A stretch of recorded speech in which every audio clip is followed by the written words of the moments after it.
Siapa sangka mangkuk soto bening itu ternyata berisi potongan manusia.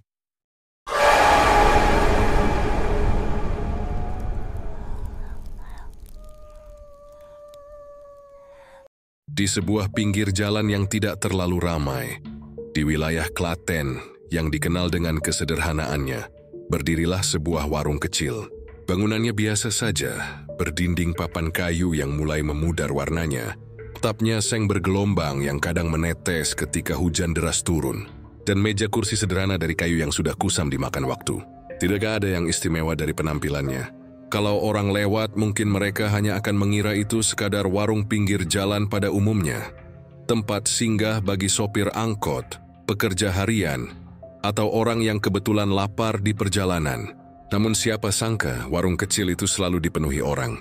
Dari pagi buta, sebelum matahari benar-benar terbit, sudah ada pembeli yang datang. Para pedagang pasar, tukang beca, hingga karyawan yang hendak berangkat kerja, semua menyempatkan diri mampir.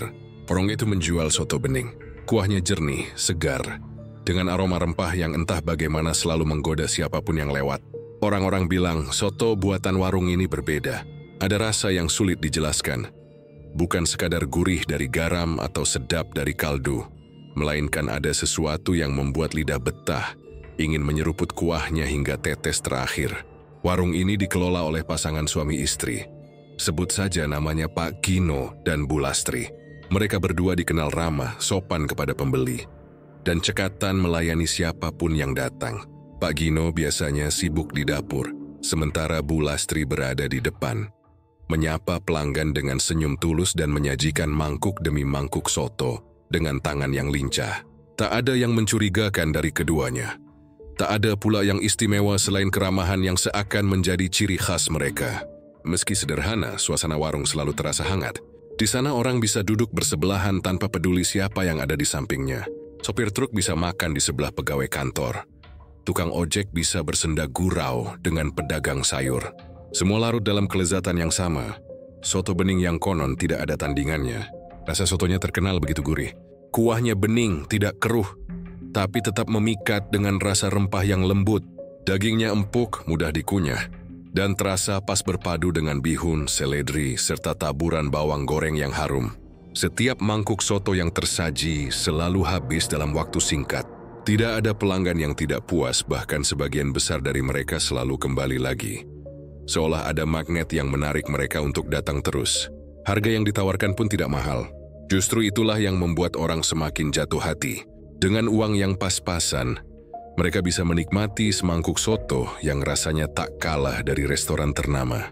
Orang-orang mulai bertanya-tanya, bagaimana bisa sepasang suami istri ini mempertahankan rasa yang begitu konsisten setiap harinya? Bukankah biasanya warung kecil sering mengalami naik turun rasa? Kadang hambar, kadang terlalu asin, kadang malah terasa biasa saja. Namun warung Pak Gino dan Bu Lastri tidak pernah begitu. Entah pagi, siang, atau malam, rasa sotonya selalu sama. Seakan ada jaminan kualitas yang tidak bisa ditiru orang lain. Joaiti Schwitters Piacelandai, semakin hari warung itu makin terkenal. Mulut ke mulut menjadi media iklan paling efektif. Orang-orang yang singgah lalu bercerita kepada teman atau keluarga, menceritakan betapa nikmatnya soto bening di warung pinggir jalan itu. Tidak butuh waktu lama, pengunjung semakin banyak. Bahkan ada yang datang dari luar kota hanya untuk mencicipinya. Mereka rela menempuh perjalanan jauh, hanya demi bisa duduk di kursi kayu sederhana, sambil menikmati kuah hangat dan daging empuk yang tersaji. Warung itu akhirnya bukan hanya sekadar tempat makan, tapi juga menjadi semacam titik pertemuan. Banyak orang menjadikannya sebagai tempat janjian. Ada yang bertemu untuk membicarakan pekerjaan. Ada pula yang menjadikannya tempat singgah sebelum melanjutkan perjalanan jauh. Di sana, cerita demi cerita tercipta, tawa bersaut-sautan, dan semua itu berpadu dengan aroma soto yang semakin menguatkan kesan istimewa warung tersebut. Namun di balik semua keramaian dan pujian itu, ada hal-hal kecil yang sering diabaikan orang. Misalnya, beberapa pelanggan kadang merasa daging di dalam mangkuk mereka tidak mirip dengan daging sapi yang biasa mereka makan. Teksturnya berbeda, lebih lembut, kadang ada serat-serat yang tidak lazim. Tapi, karena rasanya tetap nikmat, mereka tidak terlalu mempermasalahkan. Bahkan ada yang justru menganggap itu sebagai keistimewaan dari warung ini. Seiring dengan itu, orang-orang di sekitar mulai memperhatikan bahwa setiap malam, warung ini selalu terdengar ramai meski sudah tutup. Ada suara aktivitas dari dapur, seakan-akan ada orang yang sedang menyiapkan sesuatu dalam jumlah besar. Tidak jarang pula tercium bau menyengat, campuran antara harum bumbu, dan sesuatu yang sulit dijelaskan. Tapi warga memilih diam, mungkin karena mereka sudah terlanjur nyaman dengan keberadaan warung itu. Atau mungkin karena mereka tidak ingin berpikir terlalu jauh. Warung kecil di pinggir jalan Klaten itu pun terus berdiri, melayani puluhan hingga ratusan orang setiap hari. Setiap mangkuk soto yang keluar dari dapur selalu mendapat pujian. Setiap pelanggan yang datang selalu pulang dengan perut kenyang dan hati puas. Tidak ada yang tahu, tidak ada yang menduga bahwa di balik kepuasan itu tersimpan sesuatu yang kelak akan membuat semua orang bergidik ngeri. Untuk sementara, yang terlihat hanya kebahagiaan sederhana. Warung kecil yang selalu ramai, kuah bening yang selalu menggoda, dan pasangan suami istri yang seakan hidup dari keberkahan sebuah resep rahasia.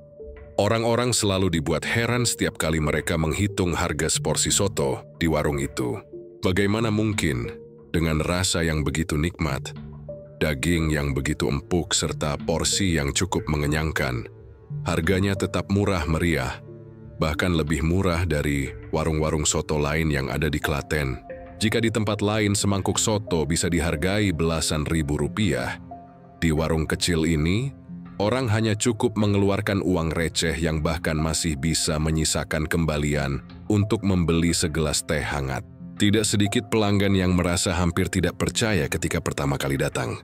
Mereka menduga mungkin ada salah hitung, atau mungkin pemilik warung sedang berbuat kebaikan dengan memberikan harga promo. Namun si hari berganti hari, bulan berganti bulan, tahun pun berlalu. Harga itu tidak pernah berubah banyak. Tetap terjangkau, tetap ramah di kantong siapa saja, dan tetap menghadirkan kepuasan yang tiada duanya. Para pelanggan yang datang selalu merasa puas, bukan hanya karena rasa sotonya yang luar biasa, melainkan juga karena harga yang tidak pernah memberatkan. Ada kebahagiaan tersendiri ketika orang bisa menikmati makanan enak tanpa perlu menguras dompet.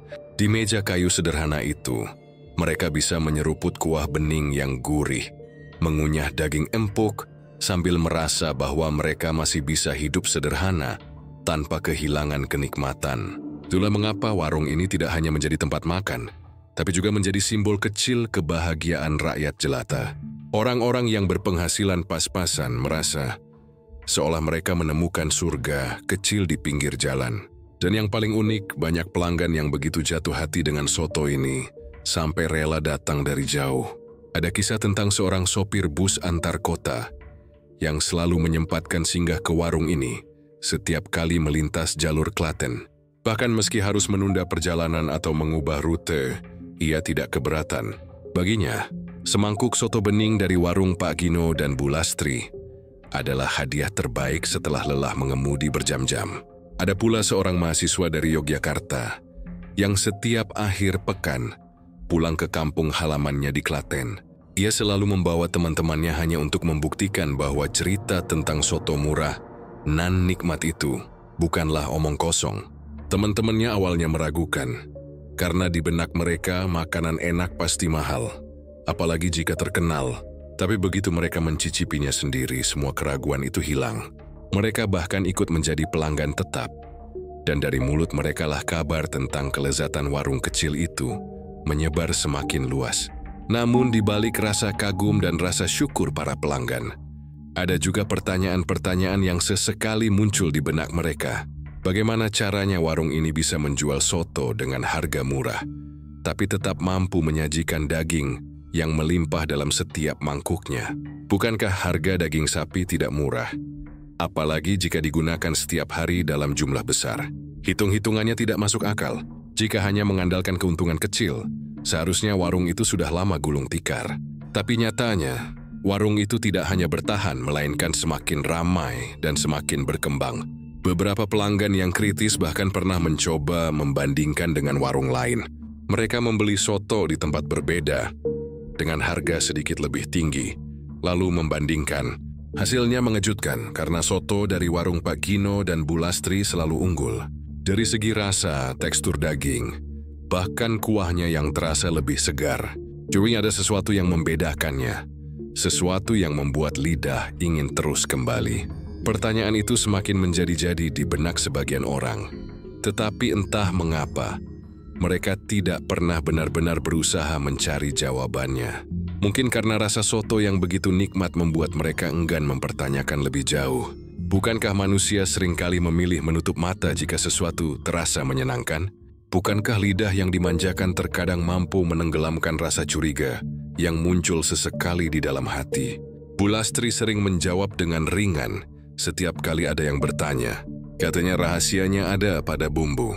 Ia hanya menambahkan sedikit rempah yang diwariskan dari ibunya, ditambah cara memasak yang sabar. Katanya lagi, daging yang empuk itu hanyalah soal teknik perebusan. Semuanya bisa empuk jika dimasak dengan cara yang benar dan waktu yang cukup. Jawaban itu membuat banyak orang puas, meski sebenarnya dalam hati mereka tetap menyimpan rasa penasaran. Tapi, siapa yang berani menggali lebih dalam jika sudah terlanjur jatuh cinta pada rasa yang sulit ditemukan di tempat lain? Harga murah itu juga membuat warung ini seperti magnet bagi berbagai kalangan. Anak sekolah yang hanya membawa uang saku terbatas bisa makan kenyang, tanpa harus khawatir kekurangan. Tukang becak yang lelah mengayuh seharian bisa singgah dan merasa dihargai. Bahkan pegawai kantoran yang sebenarnya mampu membayar lebih, tetap memilih datang karena merasa di warung itu mereka bisa merasakan kesederhanaan yang sudah jarang ditemui. Dari waktu ke waktu, pelanggan semakin bertambah. Warung kecil itu tidak pernah sepi, dan meski kadang orang harus rela antre panjang, tidak ada satupun yang mengeluh. Semua rela menunggu demi semangkuk soto yang sudah melegenda. Hingga pada akhirnya rasa puas yang mereka dapatkan berubah menjadi cerita. Cerita itu menyebar semakin luas, mengalir dari mulut ke mulut, dan membuat warung itu seolah tidak pernah kehabisan pengunjung. Orang-orang bahkan mulai mengaitkan kelezatan soto itu dengan sesuatu yang magis. Ada yang bilang kuahnya diberkahi. Ada pula yang berbisik bahwa mungkin ada doa khusus yang dipanjatkan setiap kali memasak. Semua spekulasi itu semakin membuat warung ini misterius, tapi sekaligus semakin menarik perhatian banyak orang. Tak ada yang benar-benar tahu apa rahasia di balik harga murah dan rasa luar biasa itu. Yang jelas bagi pelanggan ini semua itu adalah berkah. Mereka tidak peduli apakah pemilik warung benar-benar memiliki resep rahasia, atau apakah ada hal yang tidak mereka ketahui di baliknya. Selama rasa soto tetap sama, selama harga tetap ramah di kantong, mereka akan selalu kembali. Mereka akan terus duduk di bangku kayu itu, menyeruput kuah hangatnya, dan merasa bahwa hidup mereka masih memiliki secuil kebahagiaan sederhana. Dan begitulah, warung kecil di pinggir jalan Klaten itu tetap berdiri kokoh, menjadi saksi betapa lidah manusia bisa dikendalikan oleh rasa. Curinya ketika mereka makan, mereka puas, dan mereka pulang tanpa pernah berpikir lebih jauh. Sementara itu, rahasia besar yang tersembunyi di balik mangkuk soto itu tetap aman, terlindung oleh kepuasan para pelanggan yang terlalu sibuk menikmati rasa nikmat dengan harga yang murah tanpa tahu apa yang sebenarnya mereka telan. Bisikan-bisikan itu mulai terdengar di antara warga sekitar warung. Awalnya hanya obrolan ringan yang muncul di pos ronda atau saat ibu-ibu berkumpul sepulang dari pasar. Namun lama-kelamaan desas-desus itu semakin sering dibicarakan. Ada sesuatu yang membuat orang merasa tidak tenang ketika malam tiba, terutama jika mereka kebetulan melewati warung yang di siang hari begitu ramai.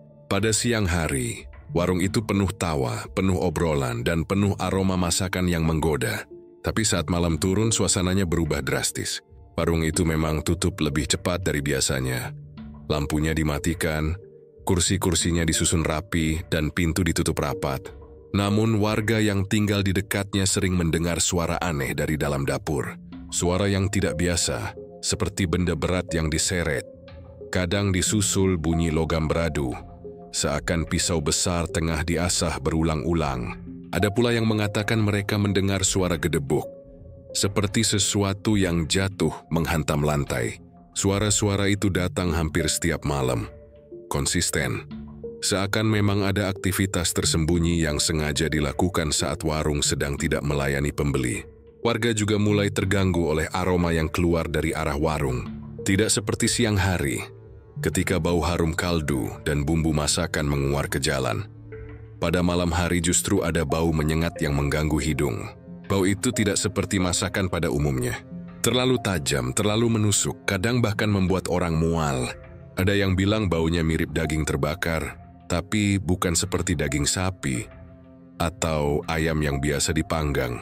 Lebih aneh, lebih asing, seolah ada sesuatu yang salah. Beberapa warga pernah mencoba mengabaikannya, mengira itu hanya perasaan mereka saja. Namun semakin sering mereka mencium aroma itu, semakin kuat pula dugaan mereka bahwa ada sesuatu yang tidak beres di dalam warung tersebut. Rasa penasaran mulai tumbuh, bercampur dengan rasa takut yang tidak bisa dijelaskan. Seorang bapak yang rumahnya bersebelahan dengan warung bercerita bahwa ia sering terbangun tengah malam karena bau itu begitu menusuk hidung.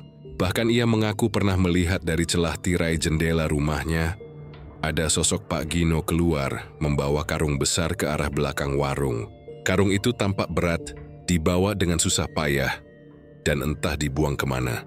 Namun bapak itu tidak berani bertanya, karena ia tahu bahwa orang yang mempertanyakan hal aneh bisa dianggap mencari masalah. Ibu-ibu di sekitar juga punya cerita. Mereka pernah melihat Bu Lastri mencuci sesuatu yang besar di halaman belakang pada tengah malam. Dari jauh tampak seperti daging yang jumlahnya tidak masuk akal untuk ukuran warung kecil. Tapi yang lebih membuat bulu kuduk merinding adalah warna air cucian itu. Bukan sekadar keruh, melainkan merah pekat. Seolah-olah ada darah yang terbawa arus air hingga ke selokan. Namun lagi-lagi, mereka hanya saling berbisik tanpa berani bertindak. Semakin hari, desas-desus itu makin banyak. Ada yang bilang warung itu memiliki rahasia resep turunan kuno. Ada pula yang lebih berani berasumsi bahwa mereka menggunakan cara-cara gaib untuk membuat sotonya terasa begitu lezat. Namun yang paling sering dibicarakan, meski dengan suara pelan dan penuh ketakutan, adalah dugaan bahwa daging yang digunakan bukanlah daging sapi. Orang-orang mulai menaruh curiga bahwa ada hal mengerikan yang tersembunyi di balik setiap mangkuk soto yang mereka santap dengan lahap. Dugaan itu memang terdengar gila, bahkan sulit dipercaya. Tetapi setiap kali suara-suara aneh itu terdengar dari dapur pada tengah malam, setiap kali bau menyengat itu menguar, keyakinan orang-orang akan kecurigaan itu semakin menguat. Beberapa remaja desa yang iseng pernah mencoba membuktikan. Mereka sengaja nongkrong tidak jauh dari warung pada tengah malam. Dari balik pohon mereka mengintip sambil menahan napas. Dan memang benar, mereka melihat ada aktivitas mencurigakan. Sosok Pak Gino terlihat mengangkat sesuatu dari dalam warung, lalu membawanya ke halaman belakang. Dari kejauhan sulit memastikan apa yang dibawanya, tapi bentuknya besar, panjang, dan dibungkus kain gelap. Anak-anak muda itu panik, sebagian ketakutan, sebagian lain penasaran. Namun tak satu pun yang berani mendekat lebih jauh. Mereka lari pulang dengan dada berdebar kencang. Lalu esoknya menceritakan apa yang mereka lihat. Cerita itu pun semakin menambah bahan obrolan di kampung. Dan anehnya meskipun rumor-rumor itu menyebar, warung tetap ramai setiap harinya. Orang-orang tetap datang, tetap makan dengan lahap, tetap memuji rasa soto yang luar biasa. Seolah-olah ada kontradiksi besar yang tidak bisa dijelaskan. Di satu sisi, warga curiga dan takut dengan aktivitas malam warung itu. Tapi di sisi lain, mereka tidak bisa melepaskan diri dari rasa nikmat yang diberikan. Lidah mereka seakan dikendalikan oleh sesuatu yang lebih kuat daripada rasa takut. Satu hal yang pasti, bisikan misterius itu tidak pernah benar-benar hilang. Semakin malam semakin sering terdengar, semakin lama semakin menusuk hidung. Namun tetap saja semua orang memilih diam. Mereka hanya saling melempar pandang ketika bau itu muncul. Saling berbisik ketika suara-suara aneh terdengar. Lalu pura-pura tidak tahu saat pagi datang dan warung kembali ramai. Dia menjadi cara bertahan, meski hati mereka dipenuhi pertanyaan. Dan begitulah, warung kecil di pinggir jalan itu bukan hanya menjadi tempat makan, tapi juga menjadi sumber misteri yang membuat bulu kuduk warga sekitar berdiri. Tidak ada yang berani bicara lantang, tidak ada yang berani menuduh secara langsung. Karena semua orang tahu bahwa sekali mereka membuka suara, mereka bisa jadi orang berikutnya yang hilang tanpa jejak. Seiring waktu, desas-desus yang sebelumnya hanya berupa bisikan samar kini mulai menemukan pijakan yang lebih nyata. Warga sekitar menyadari ada kejanggalan besar yang sulit mereka abaikan, yaitu hilangnya beberapa orang yang selama ini dikenal sering nongkrong di sekitar warung itu. Awalnya bestu atau kudus orang saja yang tidak pernah terlihat lagi. Mereka biasanya orang-orang sederhana, pekerja kasar, pengangguran, atau perantau yang tidak punya banyak sanak saudara di kampung. Ketika mereka menghilang, sebagian besar orang hanya mengira mereka pindah mencari penghidupan yang lebih baik di kota lain. Polisi pun pada awalnya tidak menganggapnya sebagai sesuatu yang serius. Mereka mencatat laporan sekadarnya, lalu mengasumsikan orang-orang itu merantau tanpa pamit. Namun seiring berjalannya waktu, jumlah orang yang hilang semakin bertambah. Semakin banyak wajah-wajah yang sebelumnya akrab duduk di kursi kayu warung itu, kini tak pernah terlihat lagi. Ada yang biasanya setiap malam menghabiskan waktu dengan bercanda bersama teman-temannya di depan warung, tiba-tiba lenyap tanpa meninggalkan kabar.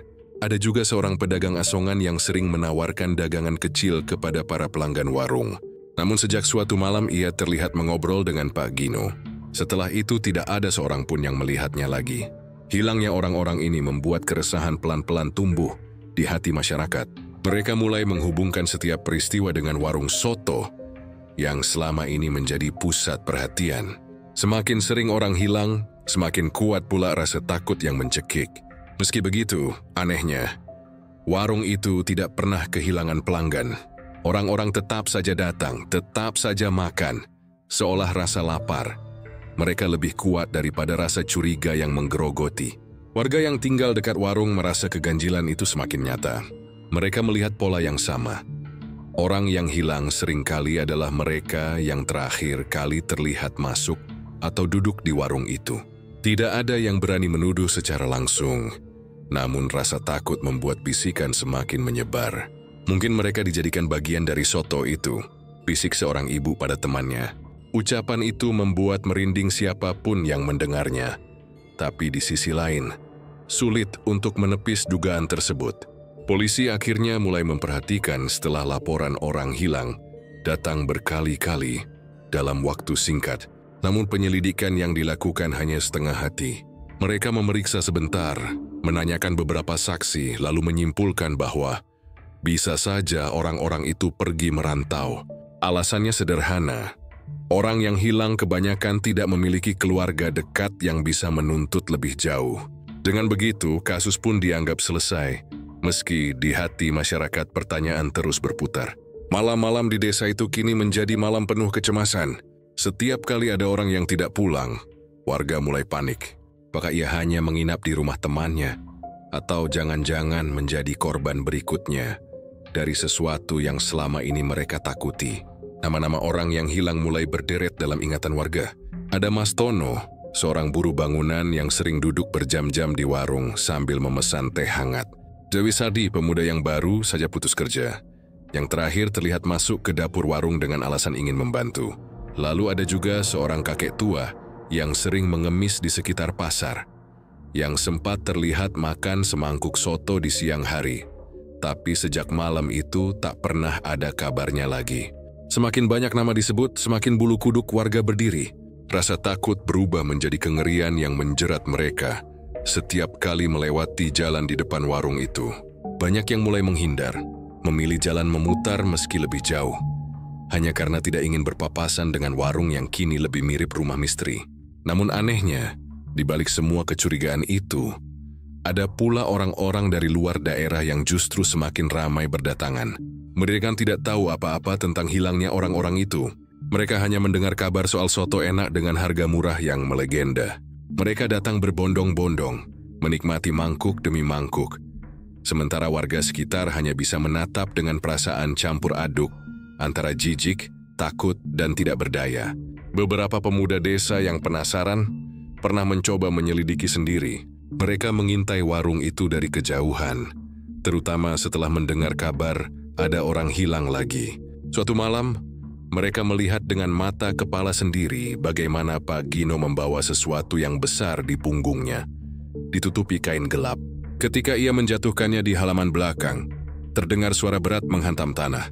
Salah satu dari pemuda itu bersumpah bahwa ia melihat sepasang kaki manusia terjulur dari balik kain tersebut, meski hanya sekilas.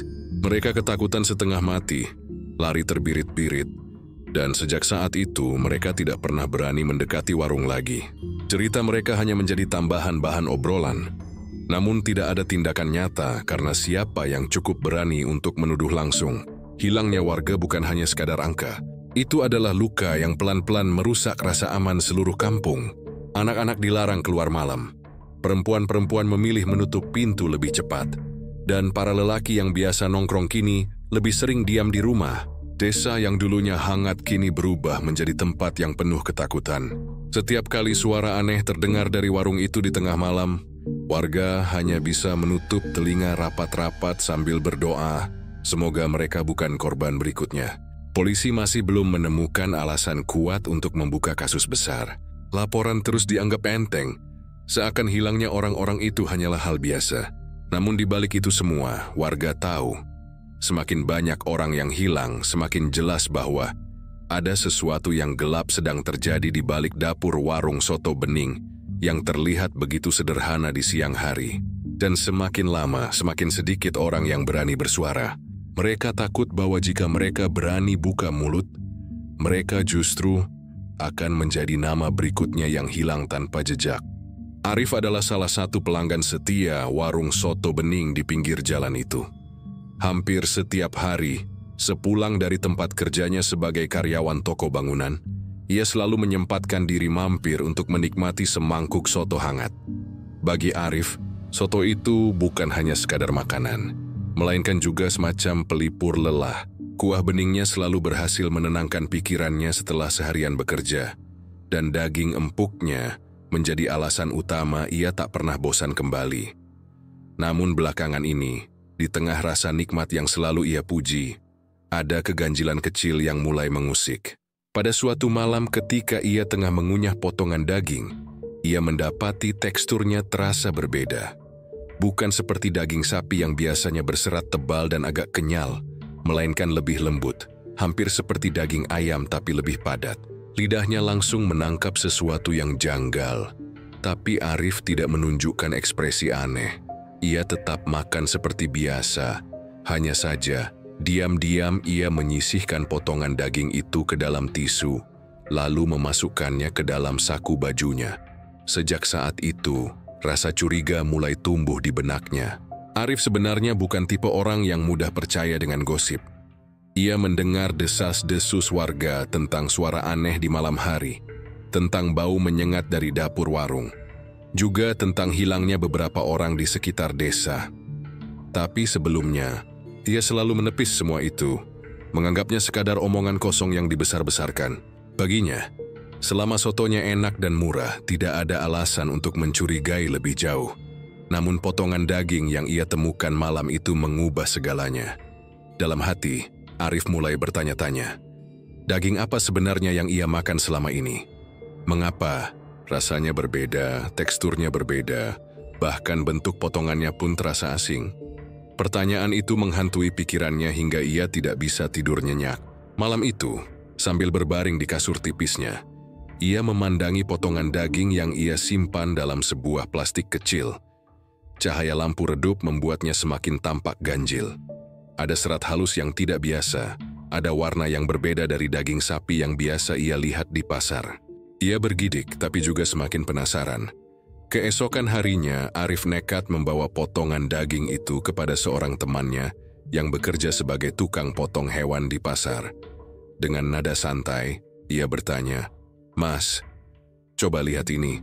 Menurutmu daging apa?" Temannya menatapnya sebentar lalu memegang potongan daging itu. Alisnya langsung mengernyit. "Ini bukan sapi," katanya singkat.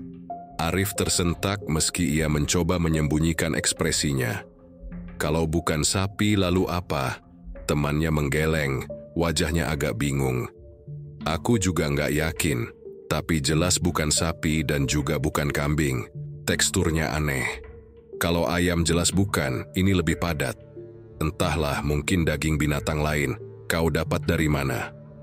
Arif buru-buru beralasan bahwa ia menemukannya di jalan. tidak ingin membuka fakta sebenarnya. Ia hanya mengangguk lalu pergi, tapi hatinya semakin kacau. Malam itu, ia kembali ke warung. Ia memesan soto seperti biasa, tapi kali ini perasaannya berbeda. Ia tidak lagi bisa menikmatinya dengan tulus. Setiap kali mengunyah, ia merasa seolah ada sesuatu yang salah. Ia mulai memperhatikan dengan seksama setiap potongan daging yang ada di mangkuknya, mulai membandingkan tekstur, warna, bahkan aroma. Semakin diperhatikan, semakin jelas bahwa ada sesuatu yang tidak wajar.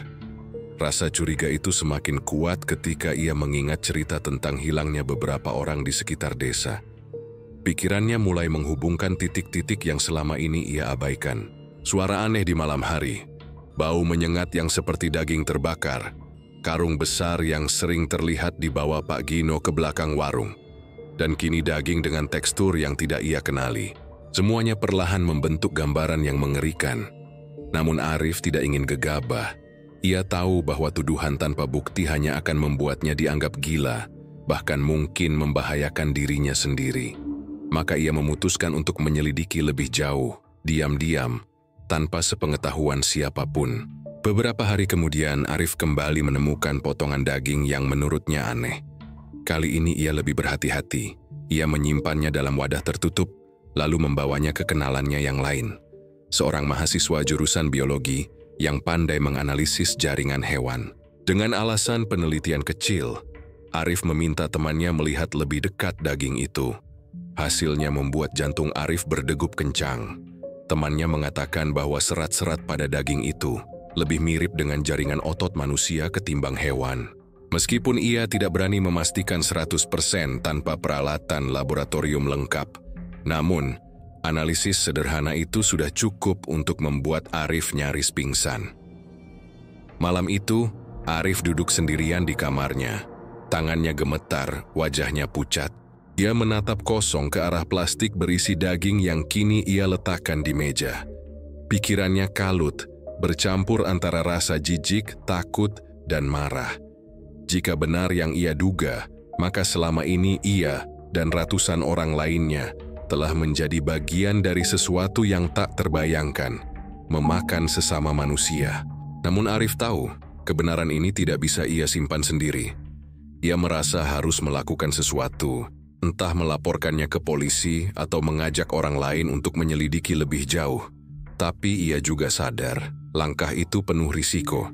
Jika benar pemilik warung adalah pelaku dari semua ini, maka ia bisa jadi target berikutnya.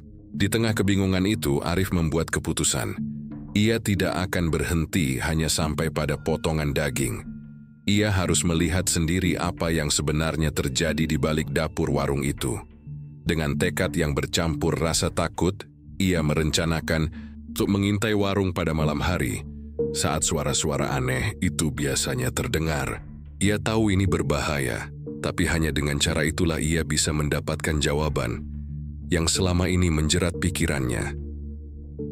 Malam itu, saat bulan redup tertutup awan, Arif melangkah perlahan menuju warung yang sudah gelap dari luar. Dari kejauhan, dia bisa merasakan hawa aneh yang membuat bulu kuduknya berdiri. Jantungnya berdebar kencang, napasnya tidak teratur, tapi ia terus melangkah. Karena di balik ketakutan itu, ada rasa ingin tahu yang jauh lebih besar. Rasa ingin tahu yang akan segera menyeretnya ke dalam kebenaran mengerikan yang tak pernah ia bayangkan sebelumnya. Malam itu udara terasa lebih dingin dari biasanya. Langit mendung menutupi sinar bulan, membuat suasana sekitar warung soto itu gelap dan mencekam. Jalanan sudah sepi, hanya ada suara jangkrik dan sesekali gonggongan anjing dari kejauhan. Arif berjalan pelan bersama seorang temannya, sebut saja Doni, yang ia percayai untuk menemani dalam aksi nekat ini. Doni awalnya tidak percaya dengan cerita Arif tentang daging aneh dan hilangnya warga. Tapi rasa penasaran dan ikatan persahabatan membuatnya ikut terlibat. Mereka berdua bersembunyi di semak-semak dekat warung, menunggu dengan penuh waspada. Warung itu dari luar tampak biasa saja. Lampunya mati, pintunya tertutup seakan sudah benar-benar tutup. Tapi Arif yakin, malam inilah waktu yang tepat untuk membuktikan semua kecurigaannya. Ia teringat kembali suara-suara yang sering didengar warga. Bau menyengat yang tercium di sekitar dapur. dan potongan daging yang ia simpan diam-diam. Semua itu menguatkan tekadnya meski jantungnya berdebar keras. Waktu terasa berjalan lambat. Hampir 1 jam mereka menunggu dalam diam. Arif mulai gelisah, takut kalau usahanya hanya berakhir sia-sia. Tapi tiba-tiba suara pintu kayu berderit terdengar dari dalam. Mereka saling berpandangan, lalu menunduk lebih dalam ke balik bayangan pohon. Dari jendela samping yang sedikit terbuka, terlihat sosok Pak Gino keluar, membawa sebuah karung besar di pundaknya. Karung itu tampak berat, tubuh Pak Gino membungkuk menahan beban. Dengan hati-hati, ia menyeret karung itu masuk ke dalam dapur warung. Arif menahan napasnya, matanya tidak berkedip. Doni yang ada di sampingnya mulai terlihat pucat, tapi keduanya tetap fokus.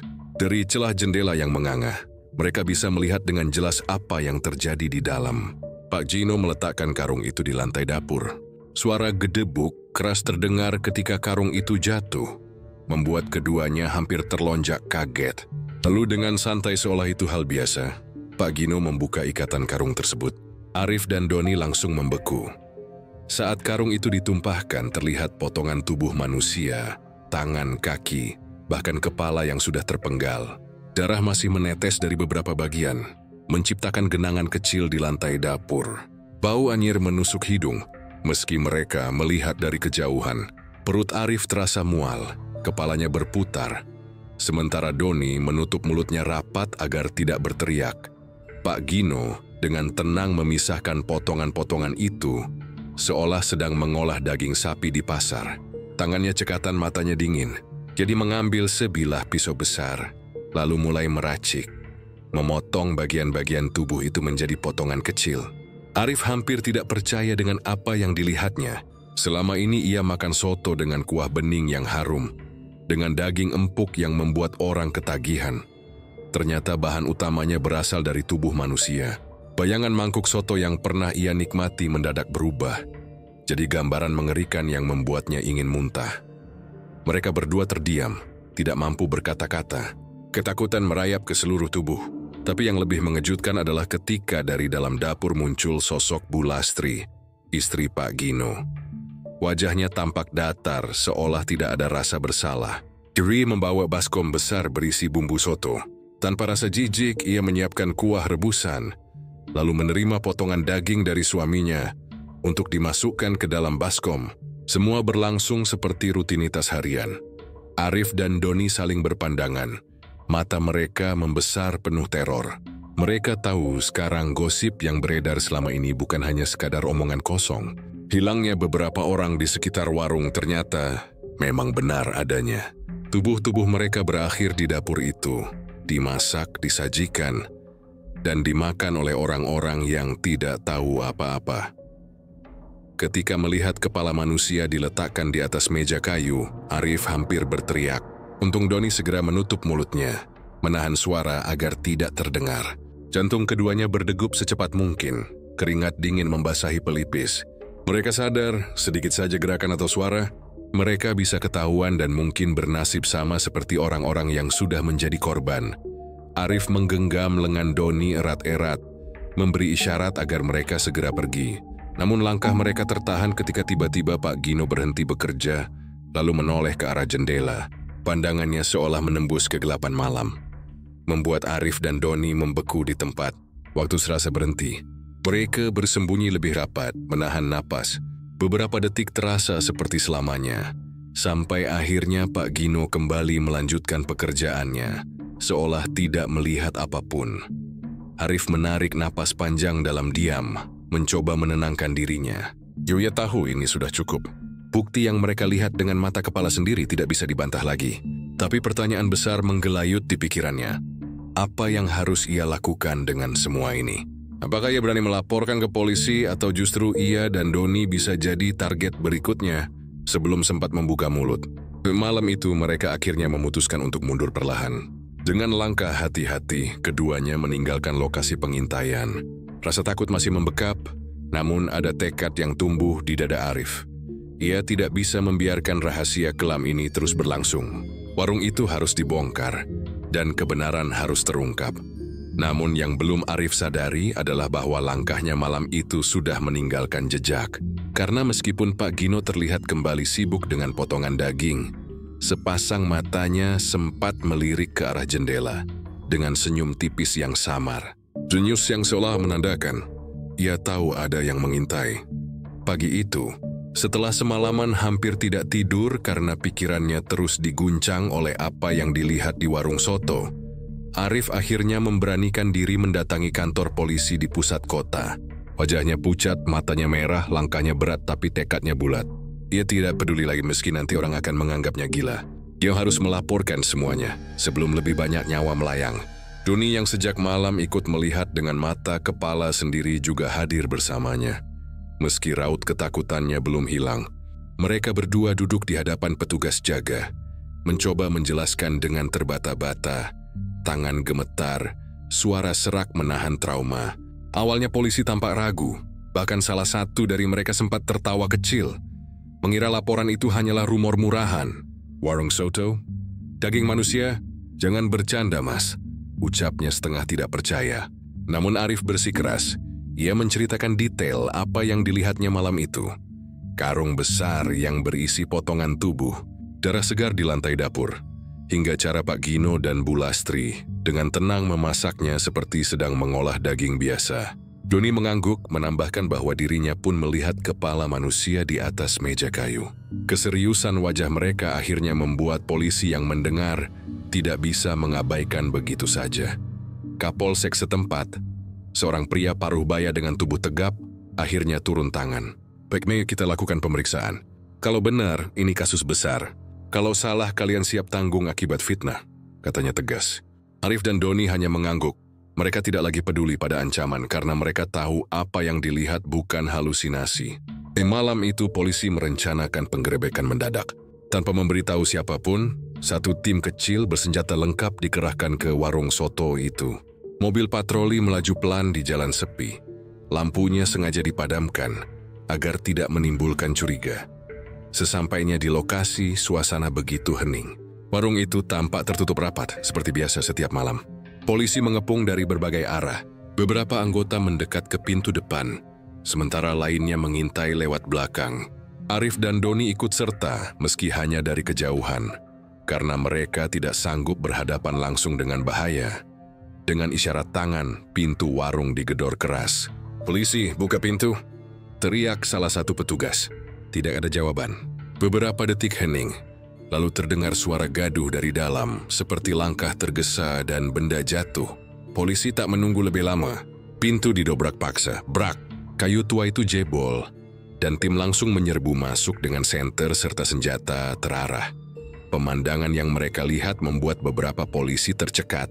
Di dalam dapur, tepat seperti laporan Arif, terdapat meja besar dengan noda darah masih basah. Pisau besar tergeletak di sampingnya. Dan di sudut ruangan, ada karung yang belum sempat diikat rapat. Ketika dibuka, isinya membuat perut siapapun mual. Potongan tubuh manusia. Sebagian sudah membusuk, sebagian masih segar. Salah satu anggota polisi hampir muntah, sementara yang lain berusaha tetap tegar. Namun yang paling mengejutkan adalah ketika mereka membuka sebuah freezer besar di belakang dapur. Begitu pintunya terbuka, udara dingin bercampur bau amis menyengat keluar menyergap. Di dalamnya tertata rapi potongan daging manusia. Lengan, paha, bahkan organ dalam, semuanya dibungkus plastik bening seolah stok daging biasa. Ada label kecil di setiap bungkus seakan-akan Pak Gino dan Bu Lastri sengaja menyimpannya agar mudah dipilih untuk dimasak. Beberapa polisi langsung menutup mulut, tidak sanggup menatap lebih lama. Astaga Tuhan! Ini benar-benar nyata. Gumam salah satunya dengan suara bergetar. Di saat yang sama, Pak Gino dan Bu Lastri berhasil ditangkap ketika mencoba kabur lewat pintu belakang. Wajah mereka datar tanpa penyesalan sedikit pun. Bahkan Bu Lastri sempat tersenyum tipis ketika Borgol mengikat tangannya. "Kalian tidak akan mengerti, orang-orang menyukai masakan kami. Mereka datang karena rasa daging itu," ucapnya lirih, membuat bulu kuduk polisi meremang. Pak Gino hanya diam, matanya menatap kosong ke arah Arif dan Doni yang melihat dari kejauhan. Tatapan itu dingin, menusuk, seakan ingin mengatakan bahwa semua ini belum berakhir. Barang bukti segera diamankan, freezer penuh potongan tubuh, peralatan dapur berlumuran darah, hingga daftar catatan pembelian bumbu yang ternyata sangat banyak. Polisi menduga jumlah korban jauh lebih besar daripada yang selama ini diduga warga. Hilangnya orang-orang di sekitar warung perlahan menemukan jawabannya. Arif yang menyaksikan penggerebekan itu hampir tidak bisa berdiri. Lututnya lemas, wajahnya pucat. Doni menepuk bahunya, sama-sama syok melihat kenyataan. Julega tahu sih malam itu mereka ketahuan mengintai, mungkin tubuh mereka kini sudah ikut tersimpan di dalam freezer itu. Berita penggerebekan warung soto ini dengan cepat menyebar ke seluruh Klaten, bahkan sampai ke luar daerah. Orang-orang geger, tidak percaya bahwa warung sederhana yang selama ini mereka puji karena rasanya ternyata menyimpan kengerian tak terbayangkan. Sebagian warga menangis histeris ketika tahu anggota keluarganya yang hilang mungkin menjadi korban. Sebagian lagi marah, ingin menghakimi pelaku dengan tangan mereka sendiri. Bagi polisi, ini adalah kasus yang rumit sekaligus menyeramkan. Tidak hanya soal tindak pidana pembunuhan, tapi juga fakta bahwa ratusan orang selama ini tanpa sadar sudah memakan sesama manusia. Dampaknya begitu besar, bukan hanya bagi keluarga korban, tapi juga trauma sosial bagi masyarakat luas. Malam itu, ketika semua barang bukti sudah dibawa, Pak Gino dan Bu Lastri digiring ke mobil tahanan. Arif berdiri di pinggir jalan, masih terdiam. Dia melihat sosok Bu Lastri meliriknya sebentar, dengan senyum aneh yang membuatnya merinding. Seolah ada pesan yang ingin disampaikan, bahwa rahasia mereka tidak akan berhenti hanya di situ. Di ruang interogasi kantor polisi, suasana malam itu begitu tegang. Lampu neon menyala terang, meja besi tampak dingin, dan suasana hening hanya dipecahkan oleh suara isak tangis Bu Lastri. Tangannya terikat borgol, wajahnya penuh keringat, rambutnya kusut dan matanya sembab. Ia menangis histeris, suaranya bergetar. Sesekali terdengar teriakan yang membuat ruangan semakin mencekam. Sementara di kursi seberangnya, Pak Gino duduk dengan wajah datar. Tidak ada tangis, tidak ada rasa bersalah. Tatapannya kosong, sesekali menunduk, sesekali menatap lurus ke arah penyidik dengan sorot mata dingin yang membuat bulu kuduk berdiri. Ceritakan semuanya. Sejak kapan kalian melakukan ini? Tanya penyidik dengan suara keras, tangannya menghantam meja. Bu Lastri menjerit menutup wajah dengan kedua tangannya. Lalu perlahan berkata di sela tangisnya, Saya tidak kuat lagi menyimpan rahasia ini. Semua dimulai dari suami saya, Pak Gino. Dialah yang pertama kali melakukannya. Suaranya serak, penuh ketakutan. Polisi mencondongkan tubuh, mendengarkan dengan saksama. Bu Lastri menarik napas panjang, lalu melanjutkan. Dulu, warung kami sepi. Tidak ada yang mau makan di sini. Rasa soto biasa-biasa saja. Orang lebih suka pergi ke warung lain. Kami hampir bangkrut, tidak punya uang untuk bertahan hidup. Suami saya, dia bilang menemukan cara agar soto kami berbeda. Awalnya saya tidak mengerti maksudnya. Tapi suatu malam, ia pulang membawa karung, dan di dalamnya ada tubuh manusia. Tangisan Bu Lastri semakin keras, membuat beberapa polisi yang mendengar menunduk ngeri. Saya ketakutan, saya protes, saya menolak. Tapi dia memaksa.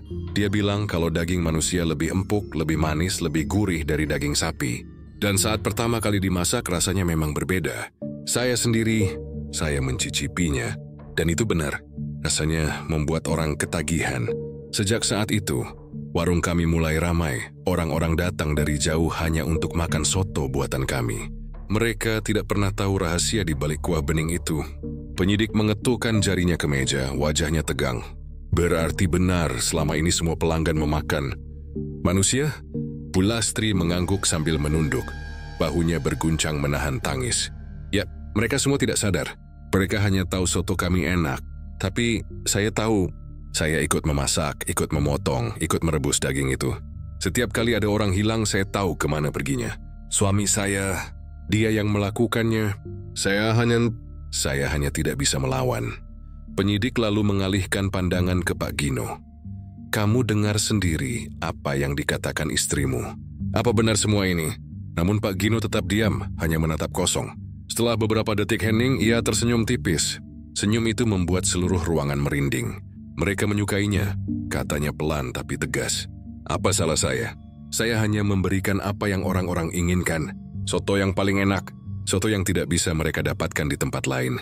Dengan membunuh orang, Bentak polisi, Pak Gino tidak menjawab. Iri hanya menghela napas panjang, lalu berkata, "Kalian tidak tahu rasanya gagal. Warung sepi, tidak ada harapan. Saat pertama kali mencicipi daging itu saya tahu, ini jawabannya. Dan lihatlah, warung saya jadi ramai, orang-orang bahagia makan di sana. Mereka pulang dengan senyum. Mereka kenyang, mereka puas. Bukankah itu tujuan seorang penjual makanan? Membuat orang bahagia?" Kata-kata itu membuat semua orang di ruangan terdiam. Bukan karena mereka setuju, melainkan karena absurditas logika yang ia ucapkan. Seorang polisi muda sampai memukul meja dengan keras, tidak sanggup menahan emosinya. "Kau gila." Namun Pak Gino tetap tenang. Ia bahkan sempat menatap istrinya yang menangis di sebelahnya, lalu berkata dingin, "Jangan salahkan aku, Lastri. Kau juga menikmatinya. Kau juga ikut makan. Kau tahu rasanya. Kau tahu kenapa pelanggan selalu kembali. Kita berdua sama-sama berdosa." Bu Lastri menjerit mendengar itu. Dia menolak keras, memukul-mukul meja dengan tangannya yang terborgol. "Tidak, aku tidak mau. Aku hanya takut padamu. Aku tidak punya pilihan." Suaranya pecah, tubuhnya bergetar hebat. Polisi harus menenangkannya sebelum ia jatuh pingsan. Sementara itu, pengakuan Bu Lastri terus mengalir. Ia menceritakan bahwa sebagian besar korban adalah orang-orang yang tidak punya keluarga dekat, pengemis, musafir yang mampir, atau orang yang dianggap tidak akan dicari jika hilang. Namun lama-kelamaan ketika kebutuhan daging semakin besar, mereka mulai menyasar orang-orang sekitar. Inilah sebabnya beberapa warga desa menghilang tanpa jejak. Kadang aku masih mendengar suara mereka di malam hari, seakan menjerit minta tolong dari dalam dapur. Ucapnya lirih sebelum kembali menangis terseduh. Polisi mencatat setiap kata dengan tegang. Fakta ini bukan hanya kasus kriminal biasa, tapi sesuatu yang bisa mengguncang psikologi masyarakat luas. Bayangkan, ratusan orang yang pernah makan di warung itu tanpa sadar sudah menjadi bagian dari kanibalisme. Bagaimana perasaan mereka nanti ketika tahu? Bagaimana dampaknya pada keluarga korban? Semi Arif dan Doni yang duduk di ruang terpisah ikut diminta keterangan. Mereka hanya bisa mengangguk lemah, mengulang cerita yang sama. Wajah mereka masih pucat, trauma mendalam tergambar jelas. Arif bahkan tidak bisa menatap ketika mendengar suara tangisan Bu Lastri dari ruangan sebelah. Hatinya hancur, pikirannya kalut. Ia tidak pernah menyangka warung sederhana yang selama ini ia puji bisa menyimpan rahasia kelam sedemikian rupa. Interogasi malam itu berakhir dengan sebuah kesimpulan mengerikan. Ya, benar, warung soto bening di pinggir jalan itu selama bertahun-tahun telah menggunakan daging manusia sebagai bahan utama. Dan rahasia rasa istimewa yang membuatnya terkenal ternyata lahir dari kejahatan yang tak terbayangkan. Pak Gino hanya duduk tenang, sementara Bu Lastri terisak putus asa. Kedua orang itu kini resmi ditetapkan sebagai tersangka pembunuhan berantai, sekaligus praktik kanibalisme. Dunia mereka runtuh, tapi yang lebih mengerikan adalah dunia orang-orang yang selama ini menjadi pelanggan mereka. Karena pada akhirnya, semua orang harus berhadapan dengan kenyataan pahit.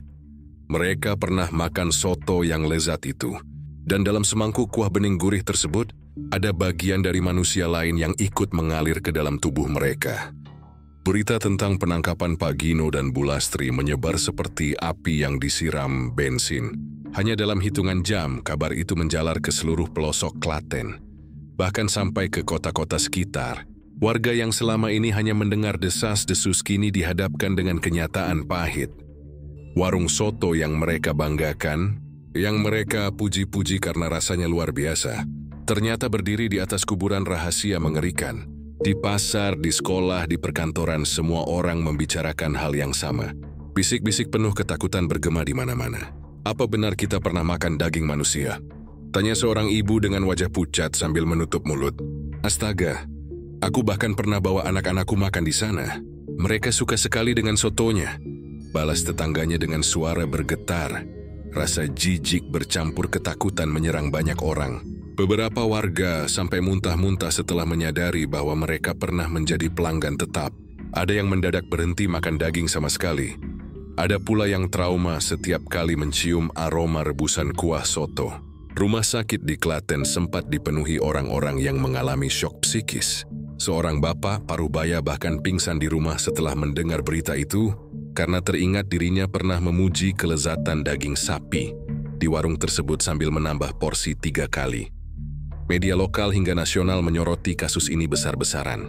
Judul-judul berita yang mengerikan menghiasi halaman depan. Warung soto rasa istimewa ternyata berbahan daging manusia.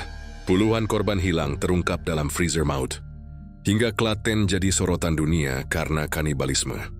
Wartawan berbondong-bondong mendatangi lokasi, mengabadikan setiap sudut warung yang kini dipasangi garis polisi. Kamera televisi menyorot dapur kotor dengan bekas darah di lantai. Freezer berisi potongan tubuh yang dibungkus plastik, dan meja kayu tempat Pak Gino memotong manusia seperti memotong daging sapi. Warga sekitar warung tak kalah terkejut. Mereka berkumpul di depan garis polisi. Sebagian menangis, sebagian marah, sebagian lain hanya terdiam dengan wajah tak percaya. Ada yang menjerit histeris karena anggota keluarganya termasuk salah satu korban hilang, yang kini dipastikan telah menjadi bahan masakan. Seorang ibu muda meraung sambil memukul-mukul tanah. Anakku yang hilang. Jadi selama ini, dia ada di mangkuk-mangkuk soto itu? Tuhan, kenapa sekejam ini? Suasana berubah kacau. Polisi harus berjaga ekstra ketat karena banyak warga yang ingin menyerang Pak Gino dan Bu Lastri. Ketika keduanya digiring ke mobil tahanan. Bakar mereka! Jangan biarkan hidup, teriak seorang pria dengan penuh amarah. Namun di balik amarah itu, ada juga rasa malu yang menusuk dalam. Banyak pelanggan yang merasa muak pada diri sendiri. Bagaimana tidak? Mereka pernah memuji, pernah ketagihan. Bahkan ada yang bangga membawa tamu dari luar kota untuk mencicipi soto itu. Kini mereka sadar bahwa di mulut mereka pernah masuk daging manusia. Beberapa orang mengaku setiap kali menutup mata, mereka terbayang wajah-wajah korban yang tanpa sadar telah mereka makan. Trauma itu membuat tidur pun tak lagi nyenyak. Pemerintah daerah terpaksa turun tangan. Bupati Klaten menggelar konferensi pers, menyatakan duka mendalam bagi keluarga korban, sekaligus meminta warga untuk tetap tenang. Tapi ucapan itu tidak cukup untuk menenangkan gejolak. Masyarakat sudah telanjur gemetar, merasa hidup mereka dipermainkan.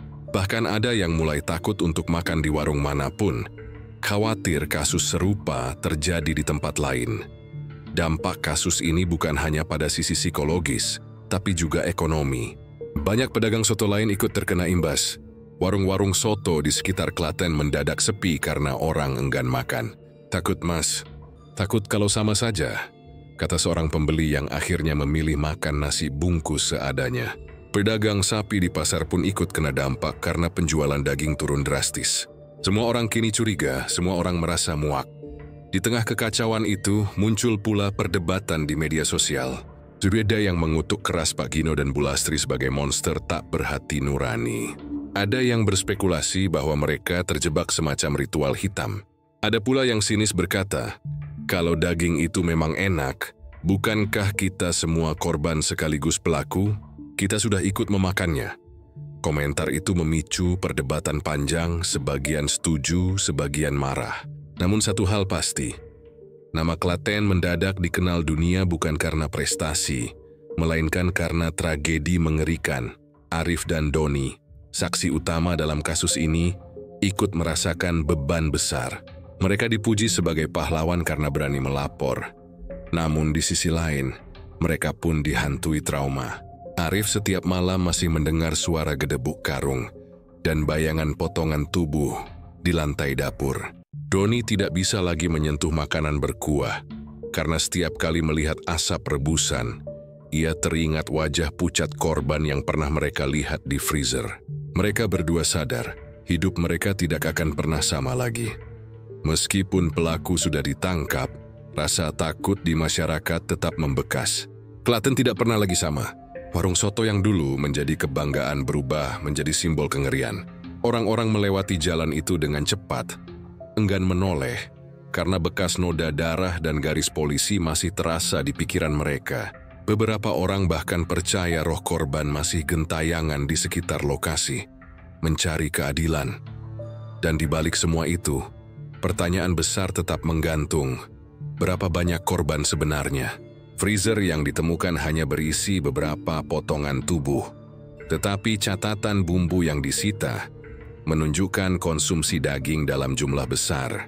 Apakah masih ada korban lain yang belum ditemukan? Apakah masih ada rahasia yang belum terbongkar? Kabar itu tidak hanya mengguncang Klaten, tetapi juga merambat ke hati setiap orang yang pernah singgah di warung itu. Mereka semua kini menyadari satu hal yang menakutkan. Mungkin saja tanpa pernah tahu, mereka telah memakan sesama manusia. Dan rasa itu akan terus menghantui sepanjang hidup mereka.